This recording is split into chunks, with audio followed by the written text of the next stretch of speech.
तो आ गया मेयर संबंध को स्थापित करिए, या फिर आ गया कि Cp माइनस Cv बराबर R होता है, इसे सिद्ध करिए। अब वहाँ मेयर का नाम है गायब है, तो जान लेना कि यही है।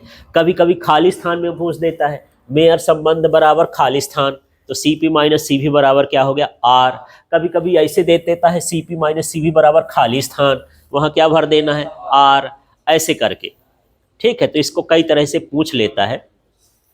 तो सबसे पहले यहाँ पर जो मेयर संबंध है वो Cp और Cv का संबंध बताता है। एक बार हमको Cv निकाल लेना है, एक बार हमको Cp निकाल लेना, बस इतना काम करना है ना, ज़्यादा सोचना नहीं। अरे यार Cp आया है, Cv आया है, तो देखेंगे Cv। तो Cv का मतलब होता है कि समायतनिक, माने जब आयतन समान हो, स्थिर आयतन पर गैस की विशिष्ट ऊष्मा धारिता, ये दोनों गैस के लिए होती है।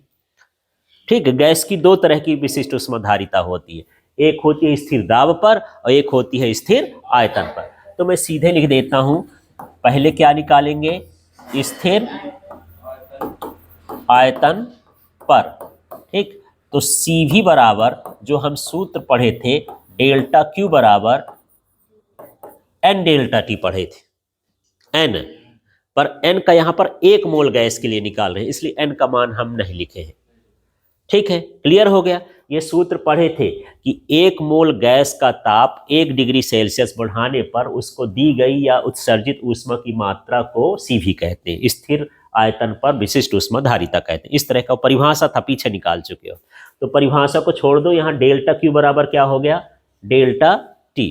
आगे बढ़ जाएं, अब देखना Cv बराबर डेल्टा Q का मान जो अभी प्रथम नियम से निकाले थे, क्या था, डेल्टा U और क्या था यार, डेल्टा W। तो ये मैं लिख दिया डेल्टा W, और बटे में क्या हो जाएगा, डेल्टा T।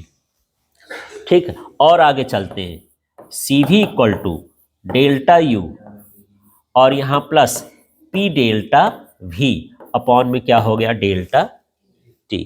फिर आगे चलते हैं, तो Cv इक्वल टू हो जाएगा डेल्टा U प्लस हो गया 0 बराबर हो गया डेल्टा T, और ये Cv इक्वल टू क्या आ जाएगा, delta U upon delta T। आप डायरेक्ट भी लिख सकते हो, मैं इतना सारा स्टेप बढ़ा दिया, अब कैसे कैसे हो गया समझना। ये जो डेल्टा Q है इसका मान रखें तो कहाँ से लिख दिए हैं, ऊष्मागतिकी के प्रथम नियम से। अगले स्टेप में डेल्टा W का मान क्या होता है, P डेल्टा V, ये लिख दिए हैं।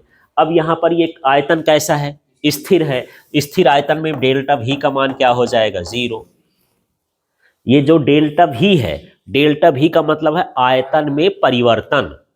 तो जब आयतन बदले नहीं, स्थिर आयतन में लिखा है, तो उसका मान क्या हो जाएगा, 0। इसका मान 0 रखोगे तो यहाँ क्या आ जाएगा, 0। अब यहाँ से हटाएंगे तो डेल्टा U अपॉन क्या हो गया, डेल्टा T। ये हमारा पहला समीकरण आ गया। इसी तरह से एक बार मुझे अब क्या निकालना है, यहाँ कर देता हूं ना। अब मुझे क्या निकालना है, Cp का भी यही सूत्र है, बस उसमें क्या हो जाएगा, यहाँ स्थिर, हाँ स्थिर दाब पर। तो सूत्र यही होता है दोनों का, क्या, डेल्टा Q अपॉन क्या हो गया, डेल्टा T।